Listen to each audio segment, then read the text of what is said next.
मैं डॉक्टर चंद्रशेखर तिवारी, जूथालाल संस्कृत महाविद्यालय मझौलिया, पश्चिम चंपारण। आज ऑनलाइन क्लास के माध्यम से मैं शास्त्री प्रतिष्ठा द्वितीय खंड के छात्रों को मनुस्मृति के अंतर्गत मनु ने दंड विधान निर्धारित किया है।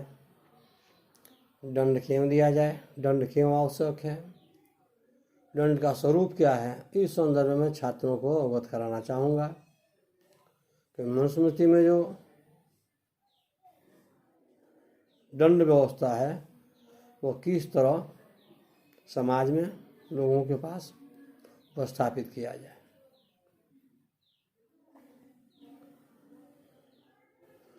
सर्वमंगल मंगले शिवे स्वासाधिके शंभके के गौरी नारायणी नमस्ते।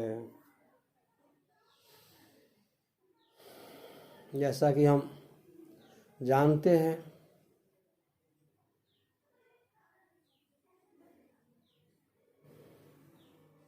कि बहुत से सारे स्मृति ग्रंथ इस भूतल पर उपलब्ध है। जिस स्मृति ग्रंथों में मनुस्मृति सर्वप्रथम एवं सर्वप्रमुख स्मृति शास्त्र है।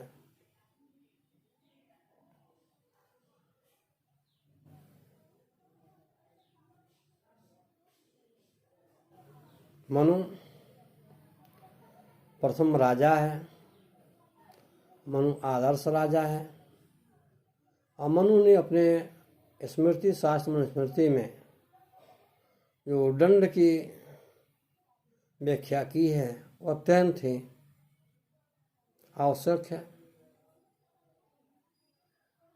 क्योंकि कहा जाता है मत्स्य न्याय, अर्थात बड़ी मछलियाँ जिस प्रकार छोटी मछलियों को निगल जाती है, ठीक उसी प्रकार बड़े बड़े लोग, राजा, सामंत, मंत्री, जमींदार, अत्याचारी, दुराचारी, इन निर्बल लोगों को, असहाय लोगों को वैसे ही निगल जाएंगे जिस प्रकार बड़ी मछलियाँ छोटी मछलियों को निगल जाती है। अतएव समाज को सुरक्षित और संरक्षित रखने के लिए मत्स्य न्याय की आवश्यकता नहीं है, दंड व्यवस्था की आवश्यकता है। कि मनुस्मृति में मनु जी ने कहा है, राजा यदि लड़का हो, वृद्ध हो, मूर्ख हो, फिर भी वह सम्मान जोग होता है, क्योंकि राजा ही ईश्वर का अंश होता है। ईश्वर द्वारा प्रदत्त राजा अपने राजाओं में, अपने राज्यों में, अपनी प्रजाओं के ऊपर शासन व्यवस्था करता है।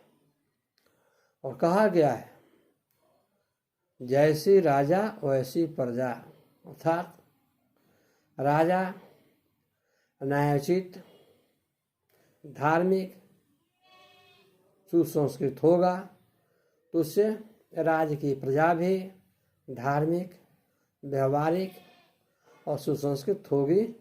यह सत्य है।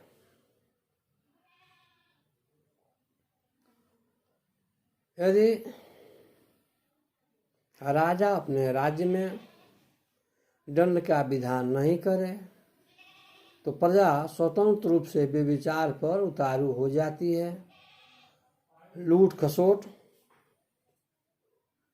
की घटनाएं बढ़ जाती है, प्रजा अभिमानी हो उठता है। इसलिए राजा को दंड का अधिकार दिया गया है, क्योंकि दंड के भय से ही सभी वर्ग अपने अपने कार्यों को कुशलता एवं अपनी क्षमता के अनुसार संपादित करता है। यदि प्रजा को दंड रहित कर दिया जाए तो समाज में अकर्मण्यता फैलने का भय रहता है। इसलिए मनु ने मनुस्मृति के अंतर्गत दंड विधान का समुचित उल्लेख किया है कि दंड से ही मनुष्य अपने कर्मों का निर्वहन ठीक से करता है और दंड के भय से ही चोर, लंपट इत्यादि अपने कुकर्मों से भयभीत रहते हैं। अतएव दंड आवश्यक है। दंड के अभाव में प्रजा स्वतंत्र हो तरह तरह के अत्याचार दुराचार करने लगते हैं। इसीलिए मनुस्मृति में मनु जी ने कुछ दंड विधान किए हैं। वैसे तो मनुस्मृति में दंड का व्यापक उल्लेख किया गया है। चतुर्थ अध्याय, षष्ठ अध्याय, सप्तम अध्याय, इन अध्याय में दंड की व्यापक व्याख्या की गई है। फिर भी मैं संक्षिप्त रूप से कुछ दंड के जो आवश्यक वर्ण विषय है उसे मैं छात्रों को अभिभूत कराना चाहूँगा।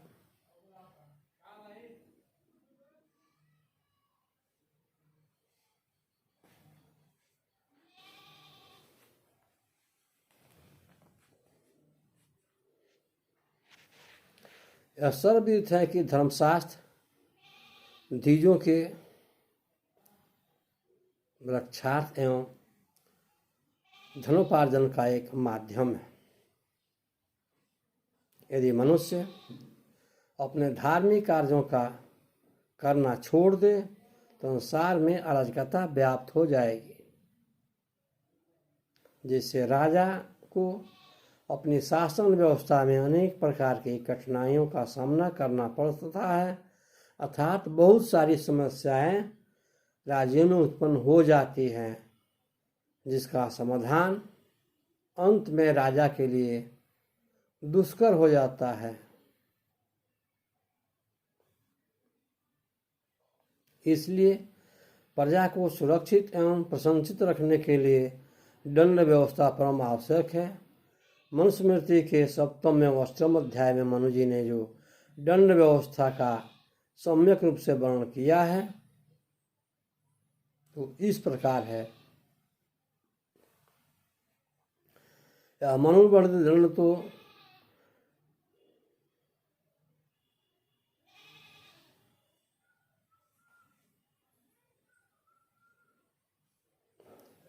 इसे सीमा के विभाजक चिन्हों के विषय में विवाद होने पर या झूठ बोलने पर राजा के द्वारा दंड देने का वर्णन है।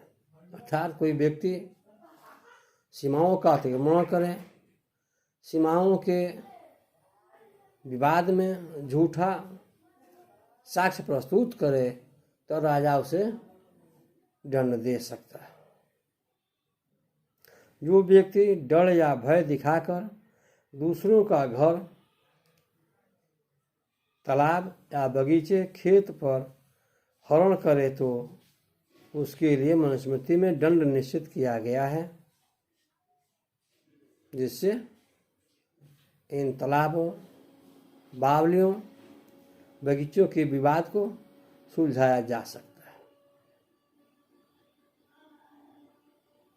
यदि कोई व्यक्ति ब्राह्मण को कहे कि तुम चोर हो, तुम झूठे हो, तुम मिथ्याभाषी हो, तो उसे राजा के द्वारा दंड दिया जा सकता है। और यह दंड 200 कण तक हो सकता है।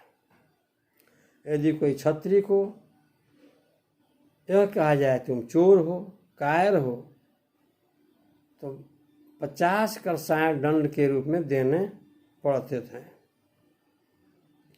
अभिमान के रूप में ब्राह्मण को उपदेश दे तो यदि कोई शुद्ध अभिमान से, गर्व से ब्राह्मण को उपदेश दे, बाध्य करे कि तुमको जानकारी नहीं है, इस शास्त्र में ऐसे है ऐसे है, अर्थात अनर्गल प्रवाद जो करे तो उससे भी दंड दिया जा सकता है।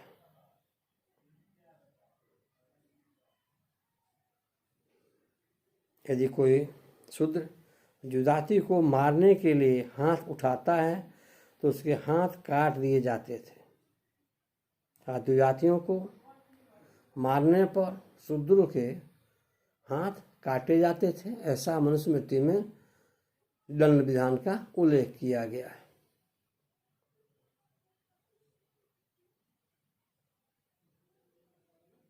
यदि कोई व्यक्ति ब्राह्मण के आसन पर बैठता था तो उसे गर्म लोहे के सलाखों से दागा जाता था, अर्थात ब्राह्मण के आसन या बिछावन आदि पर बैठना शूद्रों के लिए वर्जित था। यदि वे भ्रमवश अपने प्रमादों के कारण किसी ब्राह्मण के आसन पर विराजमान हो जाते थे तो उनको दंड किया जाता था।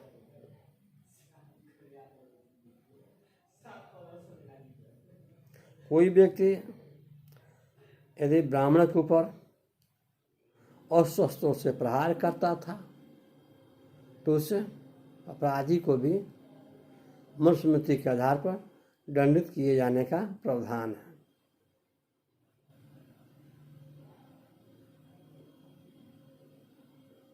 यदि कोई शूद्र जबरन किसी ब्राह्मण आदि के शरीर को पीड़ित करता था, आघात करता था, तो उसके लिए भी मनुस्मृति में दंड विधान दर्शाया गया है। यदि कोई व्यक्ति बगीचों, उद्यानों, राजमार्गों के वनस्पतियों, फल वृक्षों आदि को नुकसान देता था, नुकसान करता था, काटता था, उखाड़ फेंकता था, तो उस व्यक्ति के लिए दंड का प्रावधान था कि उसी जगह पर पुनः उस पौधे को लगाना है।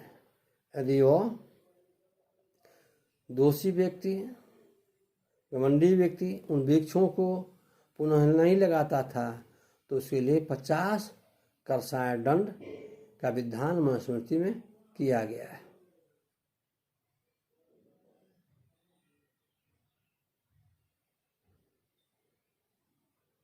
यदि कोई व्यक्ति जानबूझकर या अनजाने में भी किसी द्रव्यों को अगर हानि पहुंचाता था, क्षति करता था, तो उसके लिए भी मनुस्मृति में दंड विधान का निर्धारण किया गया है।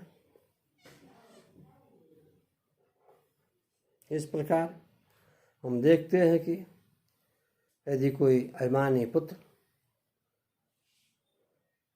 व्यभिचार करे, कोई पिता व्यभिचार करे, नगर आदि में कोई उदंड व्यक्ति कोई अत्याचार दुराचार करता था, तो उसके दुराचार के पश्चात राजा समुचित दंड देने का अधिकारी था। लेकिन शर्त यह भी था कि राजा अपने आप से दंड किसी को नहीं देता था। राजा दंड देने के पूर्व अपने राजपुरोहित, अमात्य, मंत्री या राज में जो न्यायाधिकारी दंडाधिकारी नियुक्त रहते थे। उनके परामर्श के पश्चात ही राजा किसी को दंडित करता था। मनुस्मृति के अंदर देखा जाता है कि जो राजा सत्कर्मी है, जो राजा धार्मिक है, जो राजा सुसंस्कृत है, वो दंड देने के पूर्व इन सारी बातों का बड़े ही बारीकी से अध्ययन करता था और अध्ययनों पश्चात वो किसी अपराधी को दंड का आदेश देता था। यदि कोई राजा ईर्ष्यावश या जानबूझकर किसी निरपराधी को दंड देता था तो वह राज्य अधिक दिनों तक